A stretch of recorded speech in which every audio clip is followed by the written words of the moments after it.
Bonjour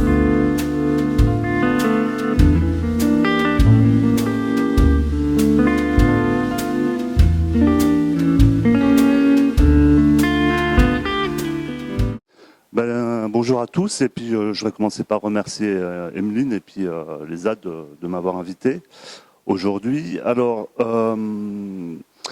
je suis sociologue et j'ai fait donc une thèse de doctorat en sociologie et je suis actuellement donc maître de conférence et mon laboratoire de rattachement c'est le CEREP, qui est le Centre d'études et de recherche sur la professionnalisation. Et mes objets de recherche sont précisément la socialisation professionnelle et plus spécifiquement comment l'expérience professionnelle et les phénomènes de transmission au sein des entreprises transforment les gens, transforment leur manière de penser et font que se créent des collectifs de travail ou des groupes professionnels. Alors aujourd'hui, je vais venir vous parler d'un point spécifique dans ma thèse, c'est-à-dire que ce n'est pas ma thèse ne porte pas là-dessus, mais ça a été une des pierres angulaires de ma recherche en question, qui est la question des usages de l'écrit en milieu professionnel et plus spécifiquement des usages de l'écrit en milieu ouvrier. Alors, la thèse s'est articulée autour de deux terrains, des ateliers de chaudronnerie. Alors, elle disait que j'avais une expérience du monde industriel. J'ai été chaudronnier pendant 10 ans, donc c'est un milieu que je connais un peu. La question du dessin technique, je la connais un peu, mais je la connais sous une perspective qui est celle de l'usage ouvrier du dessin technique. Et je ne vais pas anticiper sur ce que je vais dire après, mais vous verrez que ça a une spécificité. L'autre terrain sur lequel j'ai enquêté, c'est une entreprise de plasturgie qui fait des pales d'hélicoptères. Peut-être que ceux qui connaissent voient de laquelle il s'agit. Et donc c'est une entreprise d'aéronautique qui fait de la production en série de pièces critiques pour soit des hélicoptères, soit de l'avionique.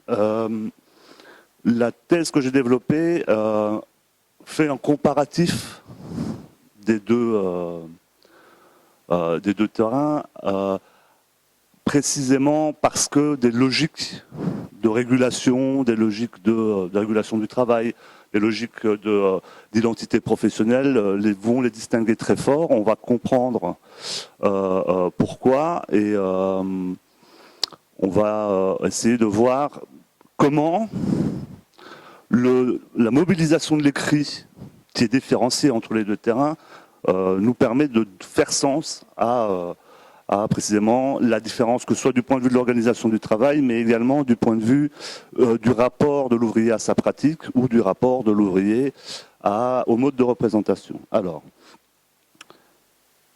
on m'a demandé de ne pas trop jargonner. Et comme vous allez le savoir, parce que maintenant vous êtes dans un cycle de formation, la première chose qu'on apprend quand on fait un métier, c'est à jargonner. Donc je vais essayer de ne pas trop jargonner. Néanmoins, je vais essayer quand même d'introduire une ou deux notions qui, moi, me semblent centrales pour pouvoir comprendre cette question du rapport des ouvriers à l'écrit, mais d'une manière plus générale, du rapport des êtres humains au mode de représentation et donc à l'écrit. Et pour ça, j'ai préparé des PowerPoint. Alors, dans les PowerPoint en question, j'ai récupéré un PowerPoint que j'avais déjà utilisé, donc il n'était pas destiné à vous spécifiquement, donc il y a des slides que je vais sauter, parce que c'est niveau plus 1 dans le jargonnage, donc celui-là on va le passer. J'ai quand même gardé ceux qui sont un peu intéressants, et je pense qu'ils peuvent vous-même vous donner des clés de compréhension sur certains aspects de la manière de représenter le monde. Alors, avant de commencer, je vais quand même vous présenter les deux terrains. Et le plus simple pour ce faire, c'est de vous les donner à voir. Donc je vais essayer de trouver là, voilà. Je vais essayer de vous donner à voir les terrains à travers quelques photos, pour que vous voyez un peu les deux univers dans lesquels j'ai mené mes enquêtes et desquels je vais parler. Alors que je me retrouve à partir du début. Voilà. Alors, c'est des photos de très mauvaise qualité, j'en suis désolé. Je les ai pris avec un portable et après, j'ai dû scanner en faisant des impressions. Bref, c'était une catastrophe. C'est juste pour vous donner à voir, ça, c'est un atelier de chaudronnerie. Alors, la production dans ces ateliers consiste à fabriquer des pièces d'infrastructure, des infrastructures métalliques, des cuves, des passerelles, différentes sortes de structures. Quoi. Ça peut être des échelles, ça peut être des trucs plus larges, ça peut être des ponts, ça peut être bref. Donc des structures métalliques et avec cette spécificité que ils font des pièces uniques ou des pièces en très petite série. Et on va voir que cet élément va être assez important pour pouvoir comprendre ce qui va les différencier d'autres types d'industries, de celles avec laquelle je les comparais. Voilà, c'est juste pour vous donner un peu à voir à quoi ça ressemble. Donc là, vous voyez, au milieu, il y a la matière première qui est rangée. Il y a des machines sur les côtés, des bancs de travail. Au fond, on voit une cintreuse. Là-bas, on voit des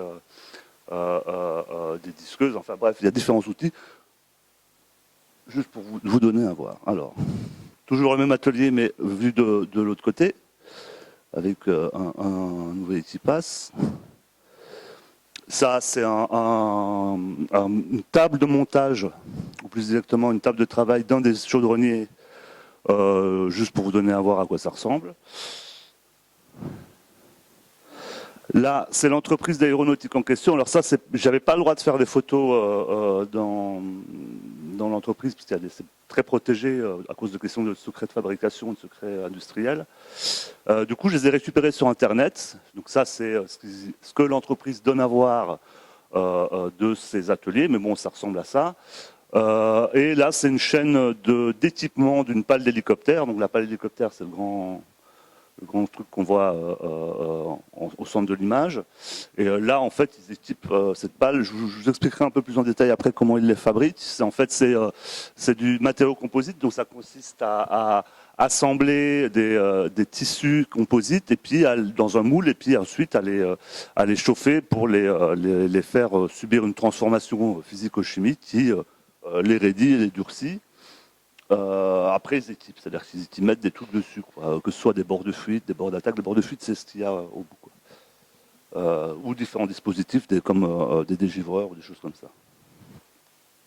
Donc c'est le même atelier, mais c'est une autre endroit de la chaîne de montage.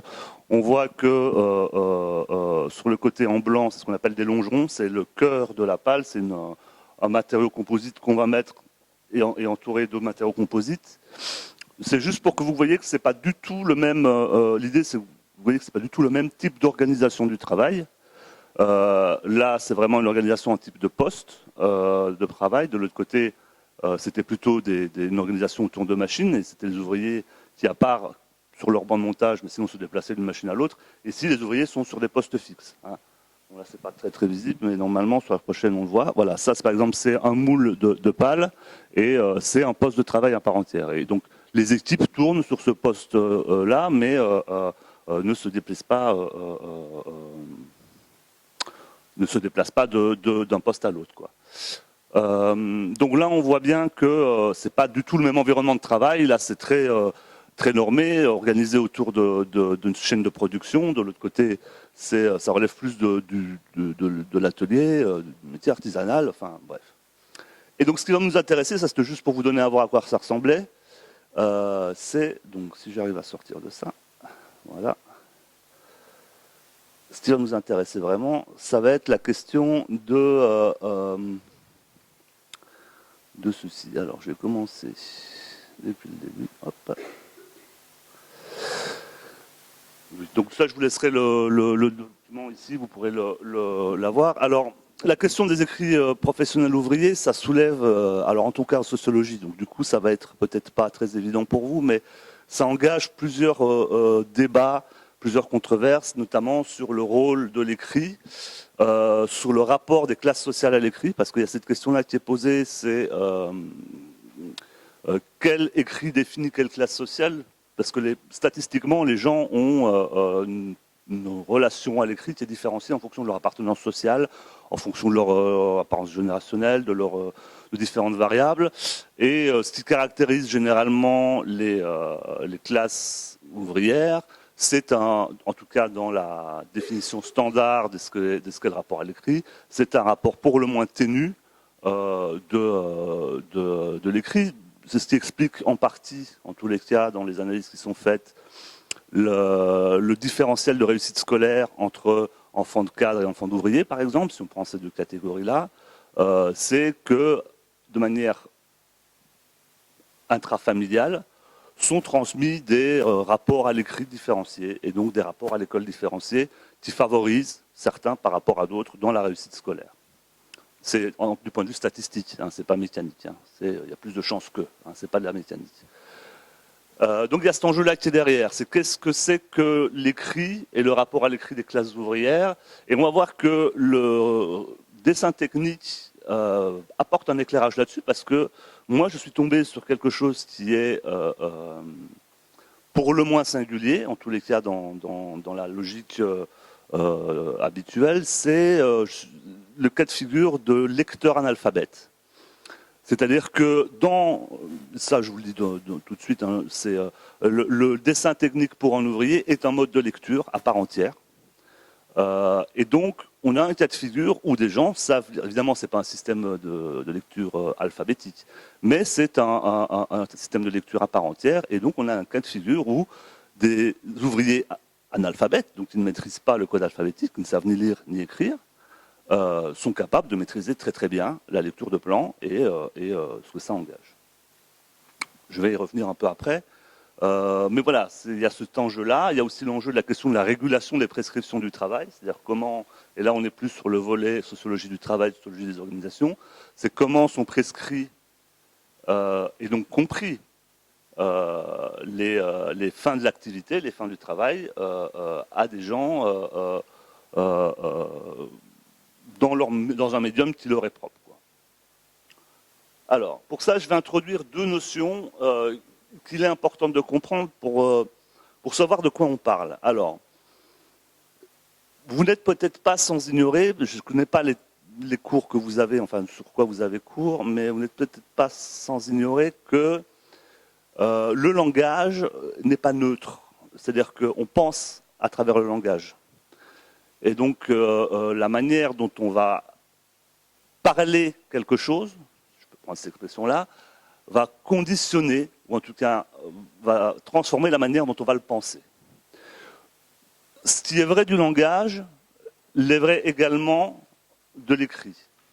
Alors, pour ça, je vais introduire cette notion qui est la notion de littératie, qu'on doit à Jack Goody. Alors, Jack Goody, je vous invite, si la question de la représentation graphique, je pense que est au centre de vos intérêts. Je pense que c'est le cas parce que vous êtes designer. Le bouquin de Jack Goody qui s'appelle La raison graphique est un ouvrage cardinal. En plus, il a le mérite de ne pas être très épais et d'être facile à comprendre. Jack Goody est un anthropologue anglais qui, à partir des années 70, il est encore vivant, mais à partir des années 70, commence à travailler sur ce qui distingue les sociétés orales des sociétés de l'écrit. Et il va mettre en évidence que l'écrit est une technologie de l'intellect extrêmement spécifique qui transforme la manière de penser le monde. Alors lui, il a fait l'analyse à partir de tribus qui ne connaissent pas l'écriture. C'est en partie des Azandés en Afrique, et puis je crois qu'il y a une partie des Guayani aussi en Amérique du Sud. C'est deux terrains essentiels. Mais il a mis en évidence que des choses très simples. Par exemple, le terme mot n'existe pas dans les sociétés orales. Parce que le mot est un objet propre à la culture écrite. Puisque l'idée même de découper le langage en segments n'a de sens que si on cherche à analyser. Donc le rapport qu'induit l'écrit par rapport au langage est très spécifique et permet des choses que ne permet pas la culture orale en tant que telle. C'est-à-dire le seul rapport oral à l'écrit. C'est très simple, c'est-à-dire le fait même de prendre le langage pour objet, d'avoir un rapport métacognitif au langage, est très difficile si on n'a pas un rapport écrit à la langue. Ça passe par des choses assez simples, hein, cette technologie dialectale. Vous pouvez difficilement comparer un discours entre. Si vous écoutez quelqu'un pendant 1 heure, vous pouvez très difficilement comparer ce qu'il dit au début et ce qu'il dit à la fin et voir s'il y a une contradiction, si vous n'avez pas un support écrit pour pouvoir le faire. Tout comme vous pouvez difficilement comparer deux textes, deux discours différents, si vous n'avez pas un support écrit pour pouvoir le faire. C'est le genre de technique que permet l'écrit. Je ne rentre pas dans le détail pour pas alourdir le propos, puis essayer de ne pas être trop jargonnant, mais il y a vraiment voilà, une question de transformation du rapport à la langue, de transformation du rapport à l'objet linguistique et de la transformation de la représentation qui sont liées à l'écrit, du fait du passage de la langue orale à la langue écrite. C'est ce qu'il a mis en évidence de manière assez solide. Hein. Il a 30 ans de travaux derrière lui et c'est assez robuste et assez consistant comme analyse. Et donc il va dégager cette analyse de ce qu'il appelle la littératie, et donc ça c'est la définition ad hoc qu'il en a donnée, c'est-à-dire l'ensemble des pratiques et des représentations qui sont liées à l'écrit. Et ça recouvre différents aspects, que ce soit les conditions matérielles de la réalisation, les objets intellectuels que cet usage de l'écrit implique, les habiletés cognitives et culturelles, là on est vraiment dans la capacité des gens à comprendre, et évidemment toutes les personnes, tous les statuts et les personnes qui sont rendus possibles par l'existence de cet écrit-là. Pour prendre un exemple, il n'y a pas d'académie française s'il n'y a pas de langue française écrite. Okay.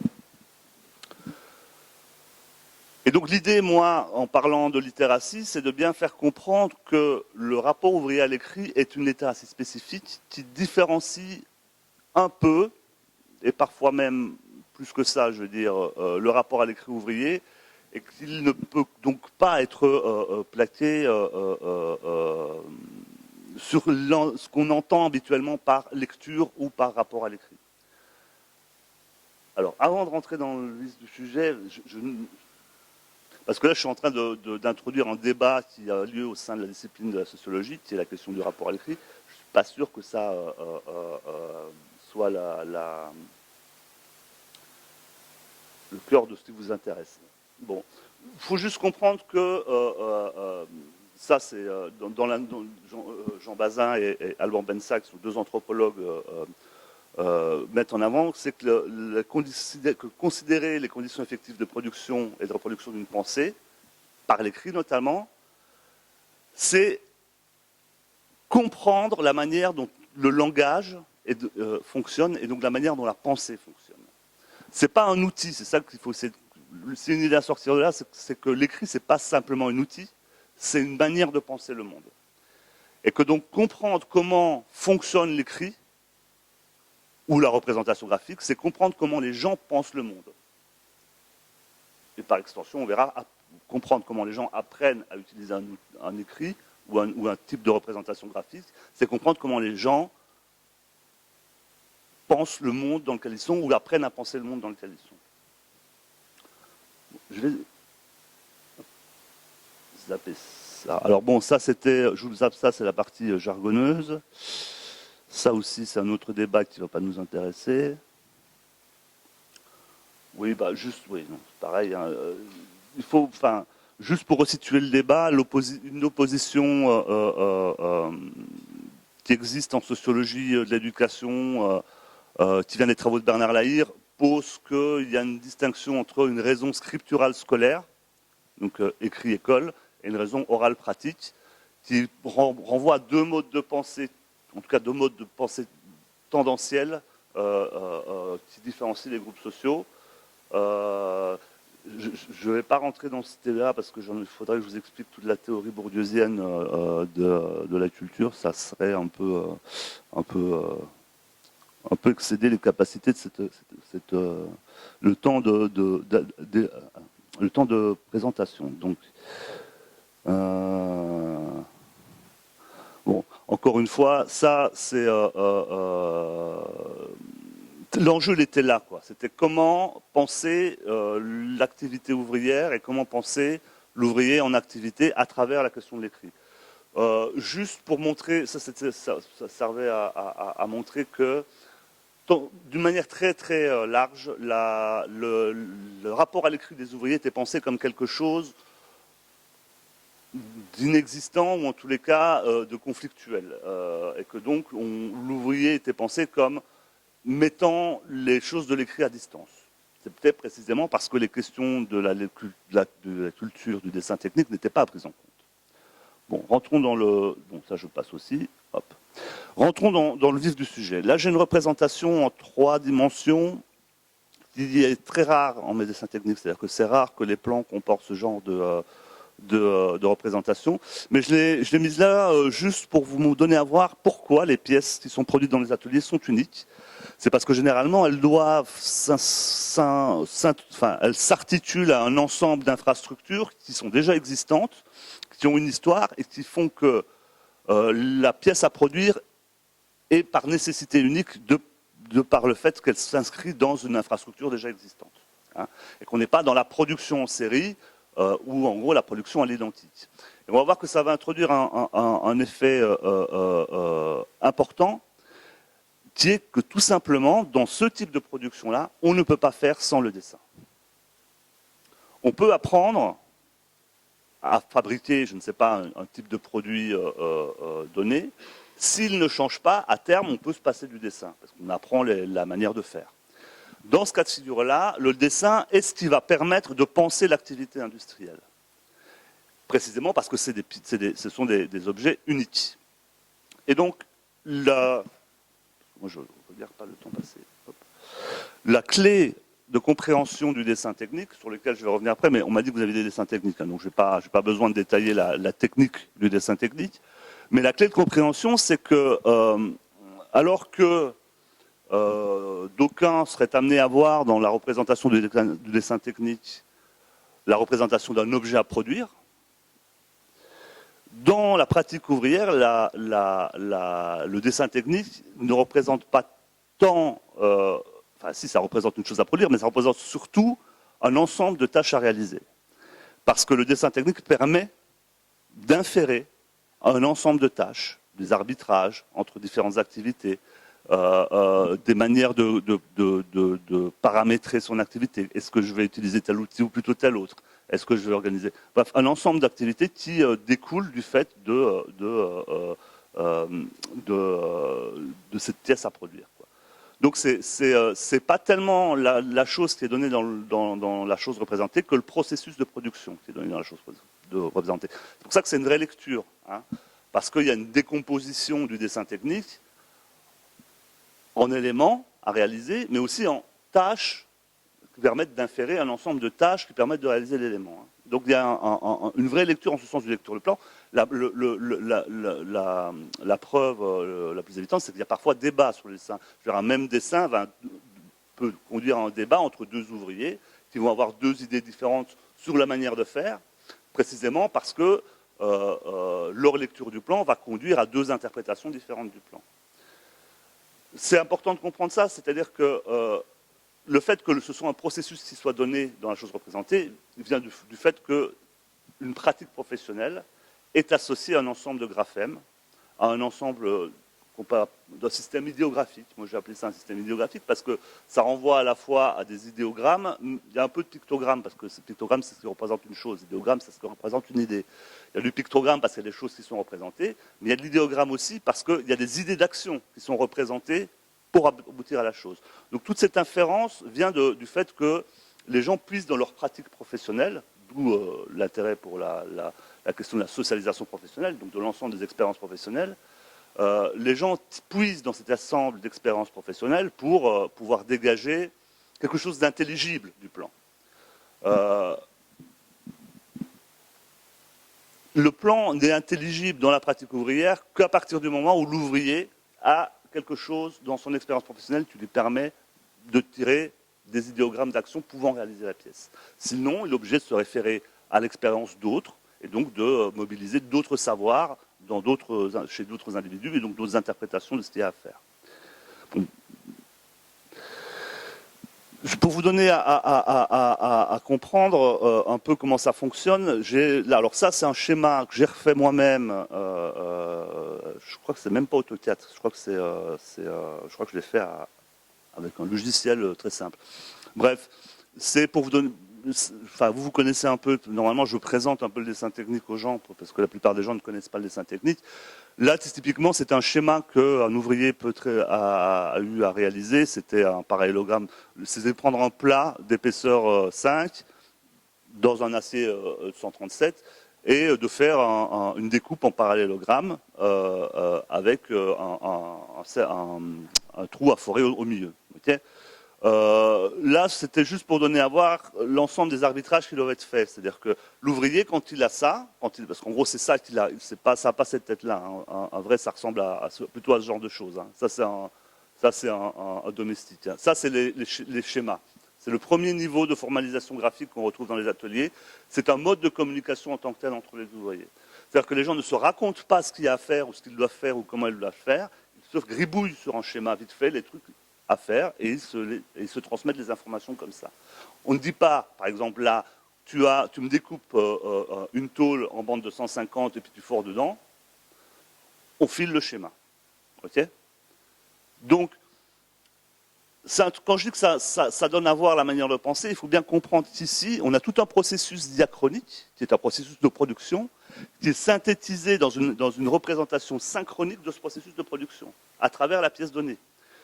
Et c'est à partir de ça qu'on va inférer l'ensemble des étapes qui doivent être faites. Là, typiquement, si je prends celui-là, ou même si je prends celui d'avant, si je prends celui d'avant, celui-d'avant, je le mobilise davantage parce qu'il est plus facilement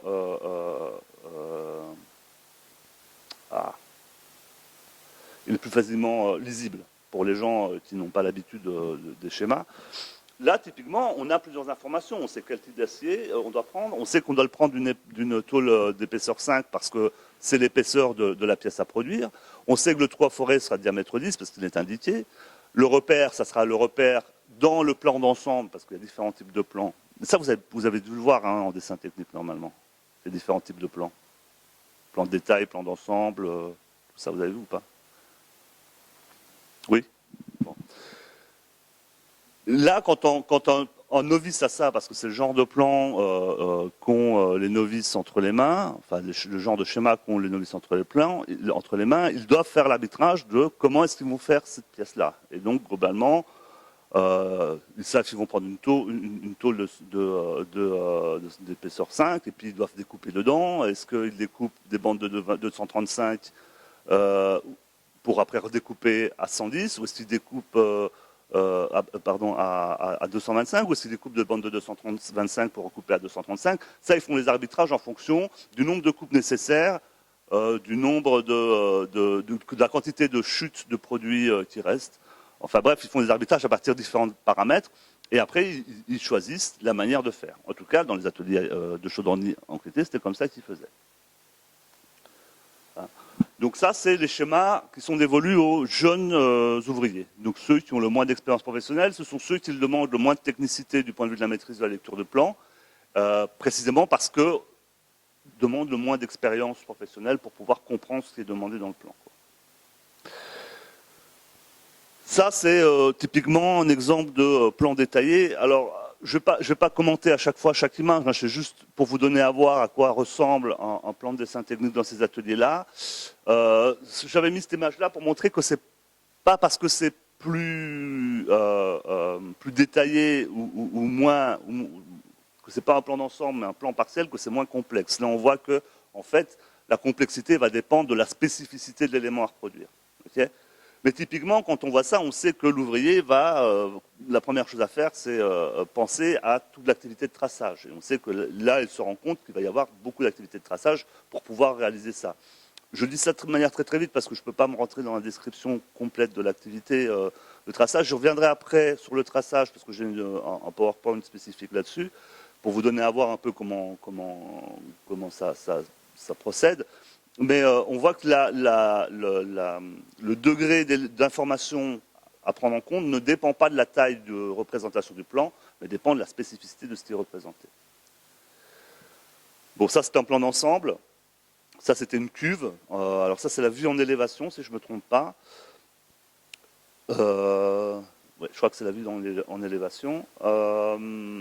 Juste pour vous donner à voir, en gros, à quoi ressemblent les modes de représentation mobilisés par ces ouvriers. Le plus simple, c'est que je vous montre. Ça, c'est la même. Alors, ça, c'est la vue de côté de cette même cuve. Bon, ça ne vous parle pas, parce que le problème dans ce type de PowerPoint-là, c'est que normalement, c'est des plans qui font 3 mètres sur 2. Et que, du coup, quand on fait un scan, quand on fait une représentation, on fait une représentation partielle du plan. Et de toute manière, un plan d'ensemble, ça n'est pas très parlant en tant que tel, puisque c'est le plan d'ensemble n'a de sens que en fonction des plans de coupe, des plans de détail, de l'ensemble de la représentation de la pièce à produire. Enfin bon, vous avez compris la logique. Ici, vous avez une pièce unique qui va conduire à une représentation de type dessin technique, qui va la représenter sous différentes vues, sous différents angles, pour permettre de communiquer les informations sur ce qui est réalisé. Et de ce plan-là, l'ouvrier va inférer un ensemble de pratiques professionnelles. Donc un ensemble de tâches à réaliser, un ensemble d'éléments qui permettent d'aller vers cette fin visée par la pièce.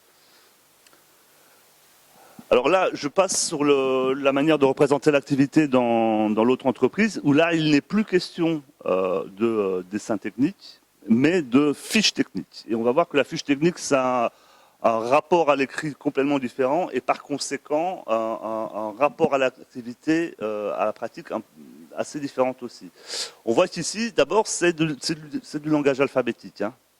Une fiche technique, c'est un ensemble d'injonctions qui sont données à l'ouvrier sur ce qu'il doit faire. Donc là, l'ouvrier n'a pas à inférer ce qu'il doit faire. Là, on est vraiment dans une logique d'exécution. Et c'est complètement lié au fait que le mode de production soit une production en série, c'est-à-dire que chaque ouvrier doit faire tout le temps la même chose parce que la pièce doit tout le temps être la même. C'est complètement différent que quand on a une pièce, que lors des situations où on a une pièce unique, où là, l'ouvrier doit varier sa manière de faire, puisque cette variation va conduire à la variation de la pièce. Donc là, on a vraiment quelque chose qui est très spécifique des productions en série, c'est que on peut avoir une rigidification, plus ou moins, c'est-à-dire que ça, c'est la représentation graphique. Dans la pratique, les ouvriers amènent des modulations qui leur sont propres, parce qu'ils ont leur spécificité, leur manière de faire. Mais globalement, la fiche technique, donc la représentation de la pratique, de l'activité, reste la même pour tous, et on forme les nouveaux venus là-dessus. On ne les forme pas sur des représentations de ce qu'il y a à faire. On les forme sur un ensemble d'injonctions à réaliser, sur un algorithme de l'activité. Ce qui est de manière tout à fait différente de se représenter ce qu'est l'activité et ce qu'est la pièce. Ça, c'est dû à deux choses. Donc, je vous ai dit, parce que c'était des pièces à produire, qui sont en série, ce qui demande qu'il y ait une forme de constance dans la manière de produire, et puis surtout, ça vient du fait que c'est adossé à un dispositif sociotechnique. Un dispositif sociotechnique, c'est une organisation du travail et un ensemble d'outils, ou plus exactement de machines, qui demandent à ce que les gens réalisent des choses dessus. C'est la manière la plus simple d'expliquer ce que c'est, sans trop jargonner. C'est-à-dire que ce n'est pas tellement l'ouvrier qui pilote la machine que la machine qui a besoin de l'ouvrier pour être pilotée. C'est un peu la différence qui peut exister entre vous qui êtes au service de votre téléphone portable ou votre téléphone portable qui est à votre service. Vous voyez ? C'est un peu ça la distinction. Et c'est pour ça qu'il y a un ensemble de tâches à réaliser de manière fixe et déterminée, parce que sinon la machine en elle-même ne fonctionne pas. Vous comprenez ? De l'autre côté, c'est pas comme ça que ça marche. Les machines qui sont utilisées sont plus des outils que des machines, même s'il y a des machines, mais et c'est pas quelque chose c'est pas un moule qu'on doit remplir, par exemple. Là, dans ce truc-là, typiquement, c'est pour préparer un longeron. Un longeron, c'est la pièce blanche qu'on avait vue qui fait l'intérieur des pales. Là, typiquement, on a un moule qu'il faut équiper, qu'il faut remplir de différentes manières. Donc, des différents tissus qu'il faut mettre dans la machine pour fermer la machine et pour faire lancer la cuisson de la pale. Là, du coup, si une étape est sautée ou si une étape n'est pas réalisée, la pièce va être rebutée parce qu'elle n'est plus conforme. Okay. Pareil, ça c'est là pour vous montrer encore que... alors je ne détaille pas l'ensemble, hein, parce que normalement il y a des références spécifiques, qui sont par exemple des modes de normalisation. Typiquement AOV 130, etc., etc., ou suivant Kroklinov. Ça vous donne à voir juste le côté rapport à l'écrit différencié. C'est-à-dire que là, typiquement, un analphabète ne peut pas occuper ce poste de travail-là. Parce que s'il n'a pas, ça crée quand même une forme de sélection très très forte à l'entrée de ces CFA-là, parce qu'ils forment à partir de CFA des ouvriers en CFA, enfin, soit en plasturgie, soit en plasturgie et il y a autre chose dont on m'échappe. Mais donc, vous comprenez bien que là, on est dans une logique de suivre un protocole d'action et non pas inférer un protocole d'action à partir d'une représentation de la pièce à produire. Alors, il y a des dessins, mais les dessins ici ne servent qu'à donner à voir comment doit être fait ce qu'on demande à l'ouvrier qu'il fasse. Pourquoi je dis ça? Parce que ça c'est une vieille fiche technique, dans les nouvelles fiches techniques, ils ont remplacé les croquis par les photos. Donc ce n'est pas une représentation graphique de la pièce, c'est vraiment une illustration de ce qu'il y a à faire. Okay, donc on n'est pas du tout sur le même registre qu'avant. Là, on ne doit pas inférer une action. Là, c'est juste pour donner à voir ce qu'on veut dire par l'action qu'on a demandé de faire, quoi. Donc oui, ça c'est une référence toujours intéressante, c'est Virgoudi. Pouvoir et savoir de l'écrit. Alors ça c'est un dernier ouvrage qu'il a rédigé et qui fait une somme de ces 30 dernières années. Alors, celui-là je l'ai terminé, ce diapo-là. J'ai jusqu'à quelle heure tu m'as dit? Jusqu'à la nuit? Bon, je termine vite parce que le traçage, je ne l'ai pas évoqué. J'en ai pour 5 minutes, ok? Pour 5 minutes. Ça, c'est une fiche de nomenclature. Ça, je ne vous en ai pas encore parlé parce que je ne vous ai pas montré. C'est ce qui permet de débiter les éléments qui vont faire la pièce à dimension et en fonction de caractéristiques qui sont propres à la pièce à produire. C'est un rapport à l'écrit spécifique aussi, qui rentre du registre de la liste. Alors, je n'ai pas le temps de développer, mais en gros, ça permet dans les apprentissages à l'ouvrier à associer un type de matière, un type de découpe avec certaines caractéristiques et certaines spécificités de découpe qui reviennent de manière régulière. Mais ce qui nous intéresse ici... D'accord. Ok. Bon, je ne vais pas me dépêcher alors. Attends. Diaporama, hop. Donc là, on voit un châssis représenté. Alors, c'est juste pour vous donner à voir à quoi ça ressemble. Encore une fois, je ne savais pas que vous aviez des cours de dessin technique, donc du coup, j'ai l'impression de, j'ai pas grand-chose à vous apprendre là-dessus.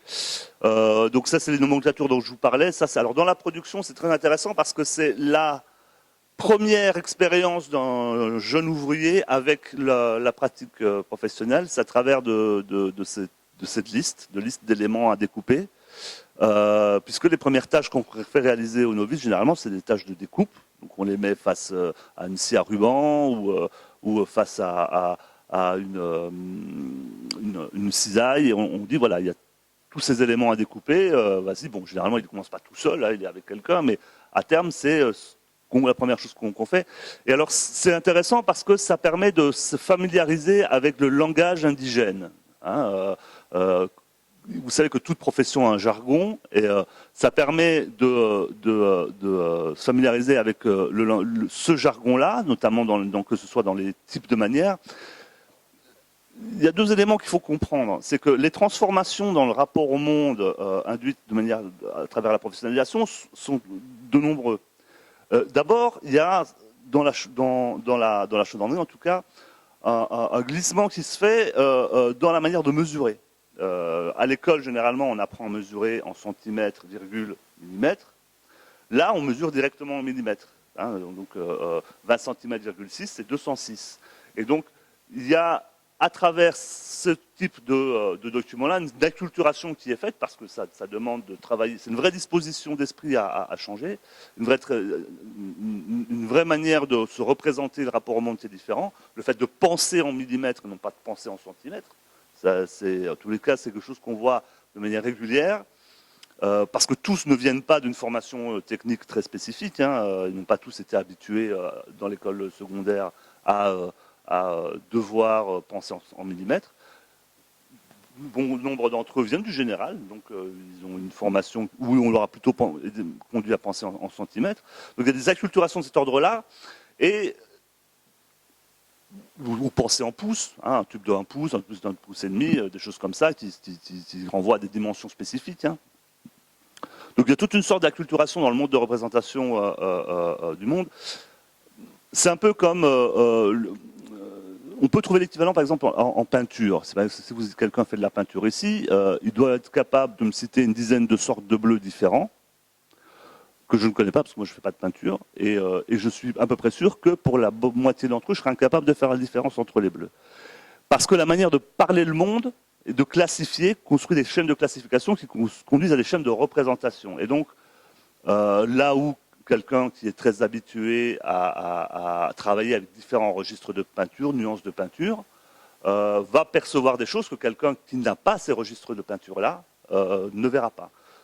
De la même manière, ici, moi j'ai des ouvriers qui, à 2 mètres, sont capables de faire la différence entre une tôle d'1 millimètre et une tôle de 2 millimètres.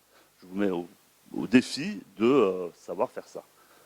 Ou différencier un tube d'un pouce, d'un tube d'un pouce et demi à plusieurs... voilà. La manière de percevoir le monde, cette acculturation professionnelle, passe notamment à travers de ce type de document écrit-là, parce que ça liste tel type de document, après tel type de produit, par exemple un tube ou un IPN c'est une poutre de 180, et lui il doit aller chercher dans le stock l'IPN de 180, donc il doit apprendre à le repérer, le mettre sur la table, l'identifier, vérifier que c'est bien la bonne mesure, tout ça. Donc il y a tout un travail d'acculturation à la perception de son univers professionnel qui passe à travers ce genre de document. C'est pour ça que c'est un document qui est quand même assez important au niveau de la formation. Et qui est vraiment complémentaire au dessin technique, parce qu'après, le dessin technique va représenter des profilés types, des poutres, ou des tubes, ou enfin bref, tout un ensemble d'éléments distincts, qui vous feront sens que parce qu'à travers la nomenclature, il a appris à les identifier. Donc typiquement, ici, bon, je ne reviens pas non plus sur les détails, ça c'était pour montrer les différents types de vues. Alors, plus intéressant, c'est l'activité de traçage. Donc ici, on voit la pièce une fois. Alors, elle a été soudée. Là, les IPN ont été soudés. Alors, les IPN, c'est en forme de I. Hein, c'est pour ça qu'on appelle ça des IPN. Les IPN ont été soudés, mais là, ce qui est intéressant, c'est de voir qu'il y a une activité de traçage en amont et donc d'écriture sur la matière. Et c'est très intéressant parce que, bon, ici, vous voyez, c'est ce qui est entouré. En fait, ils ont marqué d'un coup de pointeau les trous qu'ils vont devoir forer. Parce qu'il va y avoir des trous à forer pour pouvoir fixer d'autres éléments sur cette structure-là. Ce qui est intéressant là, c'est qu'il y a une vraie translation qui doit être opérée, parce que d'un plan représenté en 2 dimensions, on va devoir être conduit à repérer où ça se situe en 3 dimensions sur la pièce, j'ai envie de dire. Donc il y a une vraie translation. Par exemple, ce point-là, le point qu'on voit sur la poutre, un des points qu'on voit sur la poutre, qu'on ne voit pas bien, mais... on peut faire un grossissement. Attends. Hop. On ne peut pas faire le grossissement. Attends.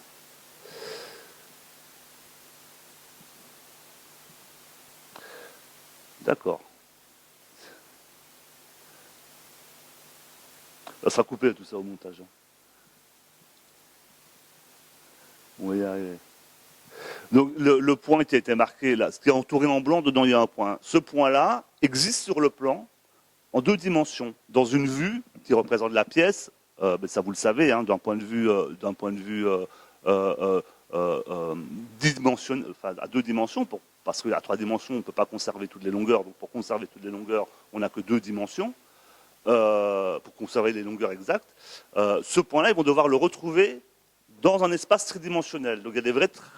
Alors là, ça va, parce que c'est sur un IPN, c'est relativement facile à trouver. Mais quand on doit percer un trou, par exemple, dans une cuve ou dans un coude, dans un tuyau, bref, dans des surfaces courbes, il y a toute une série d'opérations ce qui est très intéressant, c'est qu'ils ne sont même pas pensés comme des opérations formalisées. Alors, il y a des ouvriers qui savent faire de la trigono, qui savent retrouver des angles, choses comme ça, mais il y en a beaucoup qui ne savent que réaliser les actes qui accomplissent ces opérations-là. Et donc qui font de la projection trigonométrique, j'ai presque envie de dire, sans forcément s'en rendre compte, quoi. Donc ça, c'est des activités de traçage qui sont pendant de la lecture en tant que telle, parce que c'est à travers l'apprentissage du traçage et à travers l'activité du traçage qu'on pense complètement l'activité de production du produit, et que l'ouvrier planifie complètement. C'est parce qu'il va faire des arbitrages dans le traçage qu'il va réussir, qu'il va être amené à faire des arbitrages dans son activité pour réaliser la pièce, quoi. Donc c'est vraiment je l'ai mis un peu à part parce que c'est vraiment une activité centrale dans l'activité de production ouvrière. C'est vraiment là où on objective complètement ce qu'il y a dans le plan et qu'on essaye d'en faire quelque chose de tridimensionnel, quoi, hein. Même s'ils le font de manière conceptuelle à travers une représentation dans leur tête, tout simplement en associant une vue deux vues contiguës, hein, une vue en élévation et une vue de face, et ils arrivent à peu près à se représenter ce qu'ils vont avoir. Mais c'est vraiment quand ils vont avoir à tracer qu'ils vont complètement finaliser les arbitrages qu'ils ont à faire. Quel type de découpe, quel outil, c'est vraiment après, pendant l'activité de traçage. Parce que c'est là qu'ils vont se rendre compte que, par exemple, tel outil, là, ça va pas, ça va être trop près, ça va être trop près du bord, ou ça va enfin bref, ça va être trop compliqué. C'est là qu'ils vont faire complètement tous les arbitrages, quoi. Bon, c'est pareil, hein. Toujours la même idée. C'est dommage que cette pièce-là, c'est qu'il n'y avait pas beaucoup de... Enfin, des différents types de traçages qui sont là, mais ceux qu'on voit, par exemple là, je monte sur l'écran, mais en fait, on ne voit pas. Là, il y a des traits sur le côté qui représentent aussi des traits de positionnement d'éléments, quoi, hein. Il n'y a pas que des toits forêts. Bref. Voilà, ça par exemple, ce sont des goulottes qui permettent de positionner d'autres, sur lesquelles on va positionner tout un, c'est pas un pipeline, mais une tuyauterie. Bon.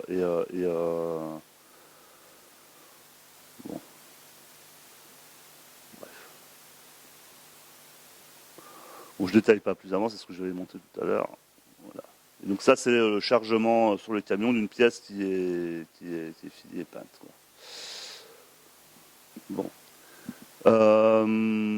Donc, ce qu'il faut comprendre, c'est que la manière dont on dessine les choses informe la manière dont on les pense. Parce que, pour le dire, alors pour rentrer maintenant dans une perspective vraiment sociologique, les interactions entre les gens vont dépendre de la manière dont ils pensent les objets.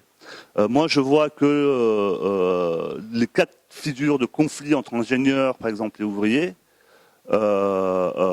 dépendait notamment du fait que l'ingénieur ne voyait pas la même chose que l'ouvrier et que là où l'ouvrier voyait tout ce qu'il y avait à faire pour faire la pièce, l'ingénieur voyait tout ce qui était nécessaire de respecter pour respecter le cahier des charges. Vous voyez, il y avait parfois des conflits de représentation de l'objet représenté, hein. Donc ça induit vraiment des pratiques. Alors culturel, j'aime pas ce mot-là parce qu'il veut tout dire, rien dire à la fois, mais en tout cas des cultures professionnelles qui peuvent parfois, qu'il faut en tous les cas quand on travaille avec des représentations graphiques, prendre en compte. Moi j'ai vu ça notamment quand j'ai travaillé avec des scénographes. Le scénographe a une idée, une idéalité dans sa représentation de la scène à reproduire, qui après se traduit en dessin technique pour les ouvriers qui montent la scène. Notamment la Comédie Française, c'était comme ça que ça se passait. Et c'est parfois compliqué de faire cohabiter représentation de l'idéalité et représentation des nécessités concrètes d'une pratique professionnelle. Ça générait des conflits, mais bon, après, on trouve toujours des arbitrages. C'est pour ça qu'en finalement, on se rend compte que quand on est dans la conception, on est de manière générale toujours conduit à faire des compromis, parce qu'on coltine finalement le monde physique. Et le monde physique, il ne permet pas de faire n'importe quoi. Mais on se coltine aussi le fait que des gens et une compréhension de la représentation qui ne fonctionne pas exactement sur le même registre que nous. Et ce n'est pas une question de caractère, c'est vraiment une question d'intelligibilité du monde. On arrête là? Je sais pas, on a une place pour les questions après. Ouais. Bon, on va laisser l'espace pour les questions, c'est le plus simple parce que